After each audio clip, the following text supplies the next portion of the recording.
presentation looks at how creative work is currently changing. Instead of focusing on age or generation, I approach this as a structural transformation of creative work in contemporary society. So contemporary means currently, not based on gender or age. So like we heard about the term contemporary art or contemporary performances, which all means that everything is happening in the current moment, contemporary. So before I talk about why I chose this topic, I would like to clarify first what a structural transformation actually means. So by structural transformation, I mean a long-term change in the conditions under which creative work happens. This is again not about age or generations, but about changing the rules and the norms in the creative field. In the creative field, we work with portfolio-based work. We use platforms like Instagram, social media, and visibility is one of the main factors. These requirements, they reshape how we create or how we work in a creative field, how we organize and how we experience it as an artist. And I want to talk about generational change. So we call it generational change, but instead of generational change, I would replace the word with structural transformation, which means we have a structure. Again, it is not based on age or generation. This is really important, especially for all the professional creators who are over 20, 30, 40, 50 years in this game, in this field, in this area of working. Yeah, instead of calling this a generational change, I use the concept of a structural transformation. The field itself has changed, and the people within the field have to adapt regardless of age. I chose this topic because it is related to my personal work and my appearance on social media, and I believe my scientific work can help today's creative by providing a general insight and supporting the discovery of self-identity, especially around work and life balance.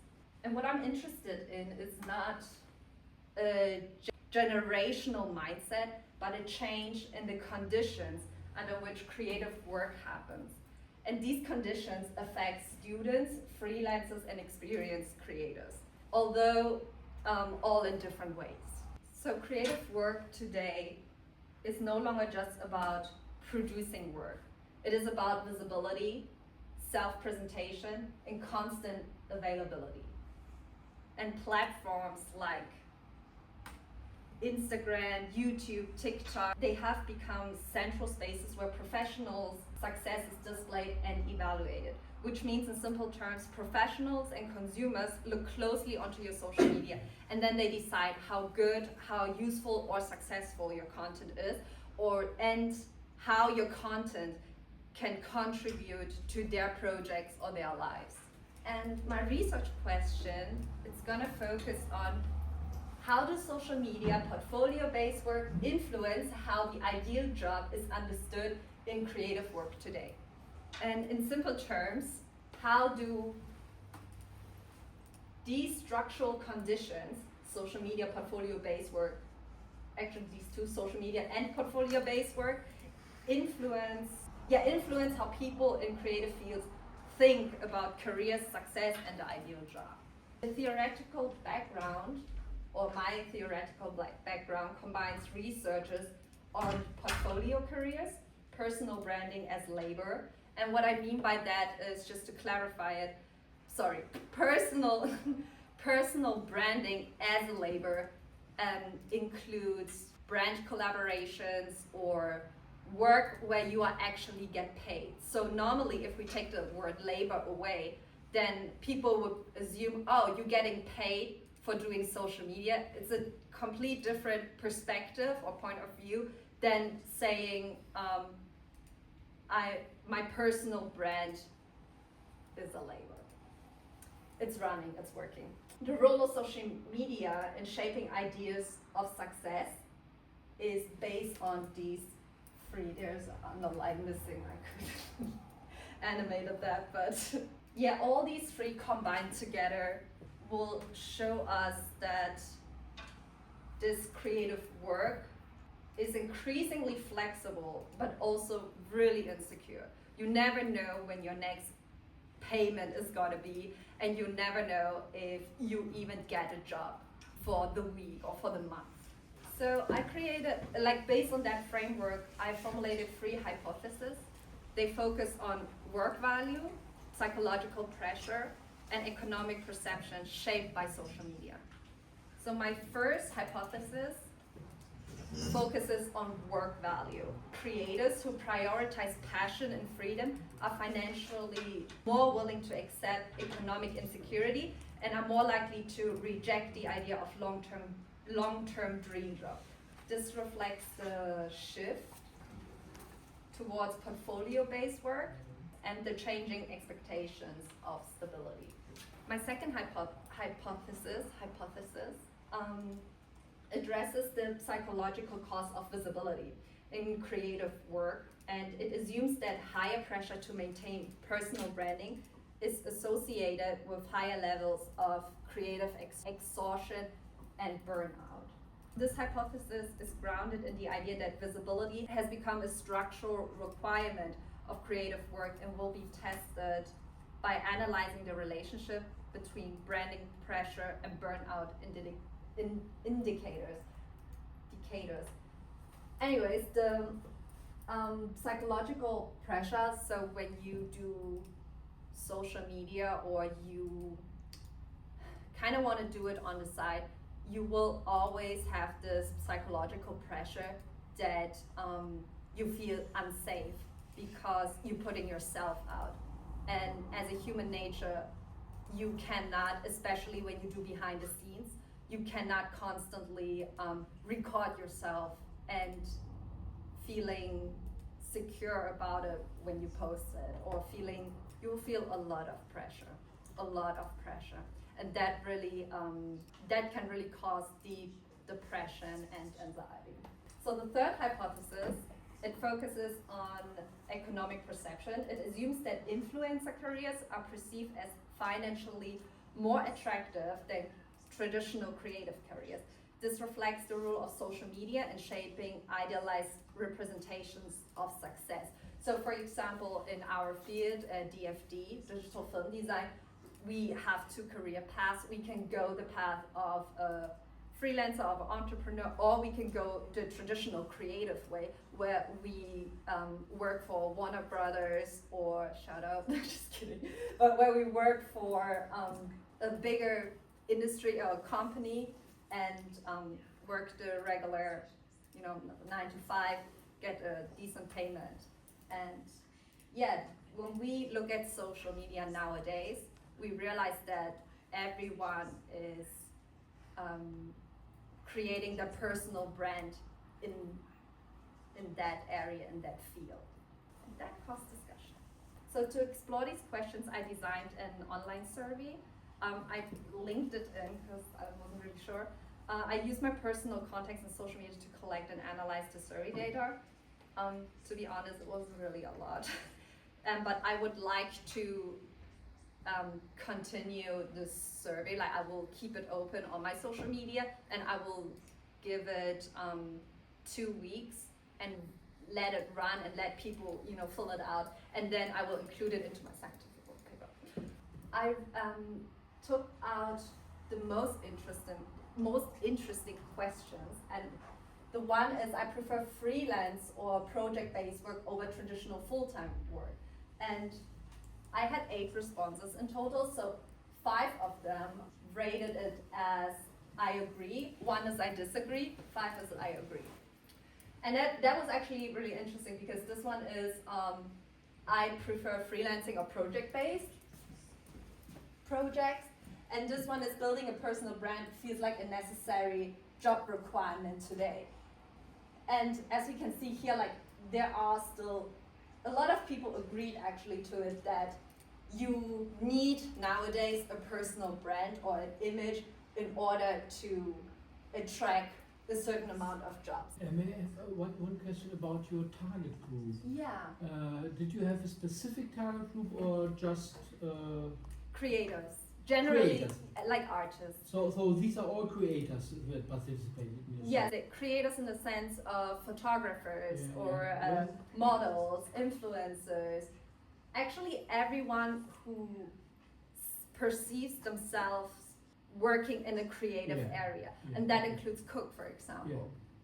Yeah. Cooking? Cooking, Oh, yeah, cooking is an art. Sure, it's also And, very creative. yeah, so it depends again. Yeah. So my survey depends more on individuality. Yeah. So all of my followers, they are in different age ranges and stuff. That's why I didn't want to focus on the young generation because it's just I really like the Interesting. Yeah. Okay.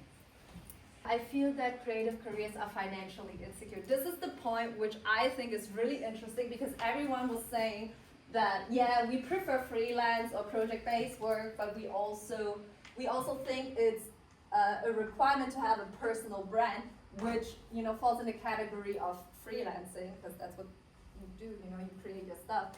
And then I feel that creative careers are financially insecure, and still. Even though everyone prefers freelancing and project-based, or everyone really wants to do that, everyone knows that it's financially insecure.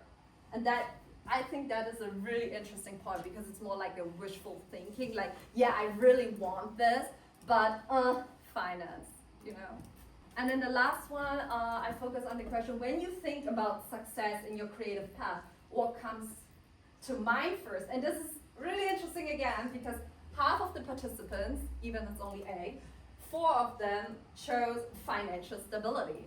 So when they think about success in creative jobs like freelancing, project-based work, they do think about money first. So it's not about work-life balance or my personal wish fulfillment because I just wanted to create that shooting because it is fulfilling, or public recognition, not at all. So we can see that people don't produce for the public, people produce for themselves. But again, I have to wait 2 weeks because I really want to see the results. Mm-hmm. It's interesting. Thank you. So now the discussion. So in the discussion, I want to focus on what social media and portfolio-based work mean and how the ideal job is understood in creative work today. So the hypothesis suggests that the ideal job is no longer mainly associated with stability or long-term security. Instead, it is increasingly linked to flexibility, visibility, and self-expression. And social media plays a key role here because it constantly presents images of successful creative lifestyles and makes visibility an important form of professional value.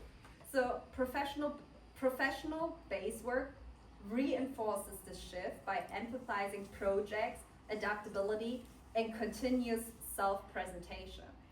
So every time when you have a portfolio-based work, so for example, you have to create a 3D object and you have to hand it to the client. You can't just do it one time. You have to continuously self-present yourself in whatever kind of way. You have to put yourself out there.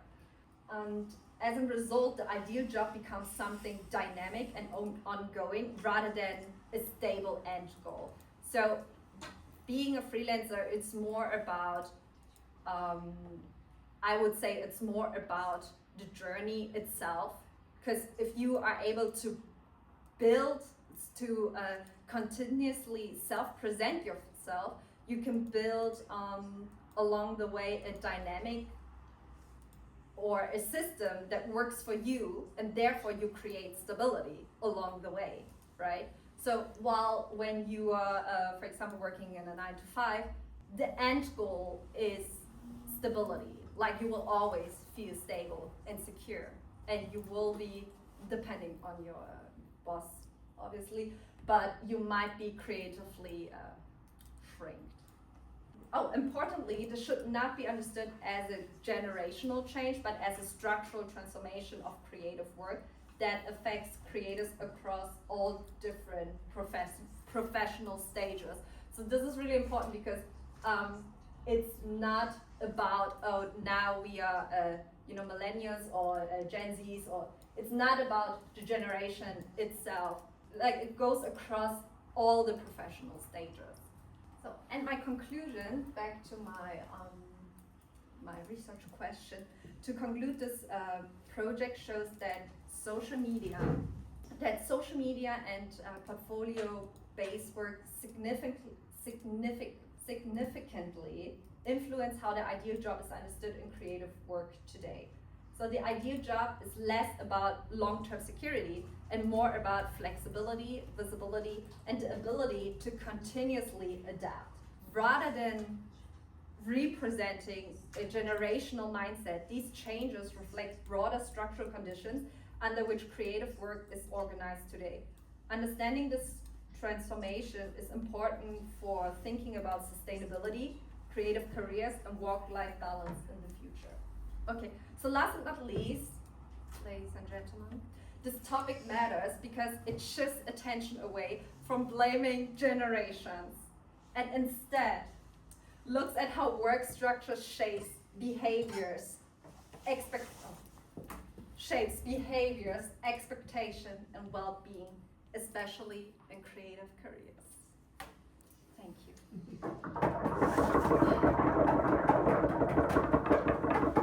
Thank you very much.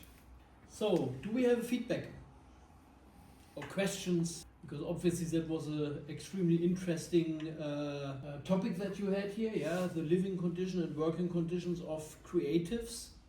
You're welcome to ask questions, honestly, because this is what I'm doing. It's the first time I can actually talk about something I'm presenting. Okay, no questions. Do you have a question? So, yeah, I have a question. I find that an extremely interesting topic to evaluate the economic and also social and health situation of creatives. Because you use this term freelancer, yeah, we have more and more freelancers in our society, and especially for young people, from my experience, they focus on free. I'm free, yeah. When you're getting older, and I'm also a freelancer, yes, I teach in universities, but you are free of any social security, or any job security. That is what you are free of. I really want to tell you, it's very, very difficult. It is. Yeah? It is. And you can, it's the same thing if you look at the creative industry. There's only less than 1% who can really live from that. And I think there is a generational change. I'm a little bit of a musician, I write songs, and for me, I'm so happy that I have a job, that I don't have to earn my money with that. What I also experience when you're young, your identity is, I'm a musician. So this question of identity, who are you? I think especially when you're very young, you very strongly identify through your creative work. But later, for example, when you found a family, that changes a lot. Because I think it's very hard. I know so many people who really had to struggle, and you mentioned that, all the financial problems, the economic pressure, mental health problems. There are a lot of people who really lose their way after some time. Oh, yeah. I do think this generation changes a lot. Not in the sense of the people in this generation, but I'm talking about the 2025 area. Everyone who was, I honestly don't know the terms before millennials, everyone before that, the boomers, since social media got discovered, they get the opportunity to put out everything. That means even the younger generation, they benefit a lot from it, like mindset, going to the gym. I've never seen this generation, like that amount of people who get healthy, you know? Like back in the days, you would not think about to train your body, go to the gym, just do what you love. The amount of people was less than now, because now we do got the influence thanks to the boomers who are able to put all of these things out, because knowledge are getting spread all across over social media. And I think that's really beautiful, because now we are creating more a community than creating I feel like we are not creating single pieces anymore, and people are not lonely anymore. And I think that's really beautiful, because we can connect not through emotional attachment, but we can connect through the same passions in the sense of what do I like to do, right? So it's not about the other person anymore, even we follow them, even we see them as a role model, but it is about ourselves. Like I do think now in this time period, social media changed also the algorithm, right? To adapt, how can we how can we promote mental health and how can we develop mental health so people are not stuck on these old bad habits anymore. And I do see that changing, and it's happening so fast. Like it's crazy what happened the last year only. Yeah. I have another point about all this basically freelancer creatives. You need visibility is one of the most important conditions for success. Yes. So what you need to do, I knew from a lot of musicians, they need to create their social media posts, they need to put content online, they need to answer to their fan base, they need to build their fan base and so on. And my friends always tell me, hey, I'm a musician, I want to make music, I don't want to communicate with my fan base, I don't want to put on content all the time, I want to make music. Yeah. So that's, I think, that is what is different in the industry, because in the industry you have the division of labor, the creatives can be creative and other managers will do the other work for them. Exactly. I understand your point, and I totally see that, and I do think that what's happening right now is people do see social media as one of the things they have to do, like to get the work done. Yeah. And I think that's really beautiful. It's like cooking, you know, like you can eat this delicious food, but you have to cook it first, and you have to learn how to use the stove. You have to learn how to light on a gas stove, for example.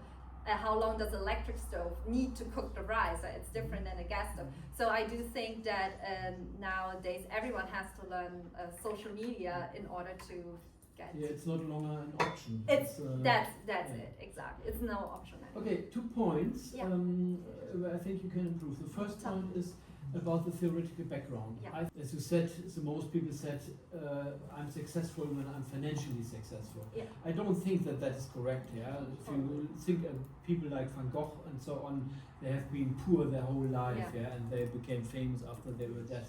So your identity as an artist should not rely too much on the financial success. I found it a little bit confusing.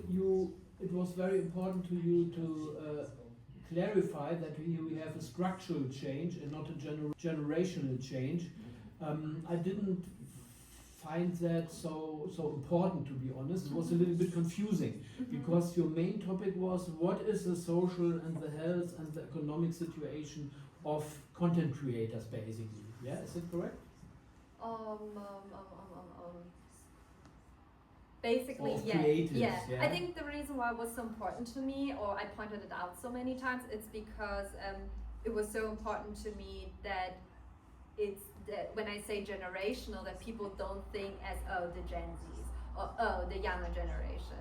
Like I did not wanted people to think that what I mean with that topic was about that group. So that's why it was important for me to clarify first what means structural transformation. Because it's about, like, generally speaking, like the people working in the creative field. Because I know people who work, for example, also as musicians and as artists in different age ranges.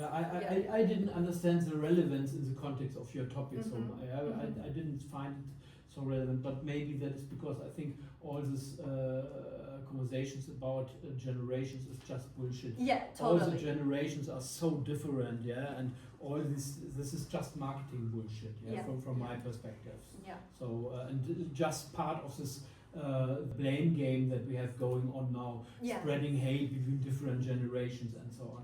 I don't think that is the real problem. Exactly. But the economic situation of content creators and creatives is a big problem. To evaluate that, to have a look at what are most successful strategies, to also develop some recommendations for content creators, what could they do to be successful, and also to have more time for their creativity instead of doing all these economic necessities. Exactly. That is a big problem.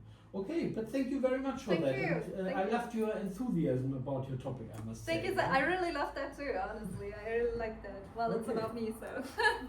So I propose it's 12:30.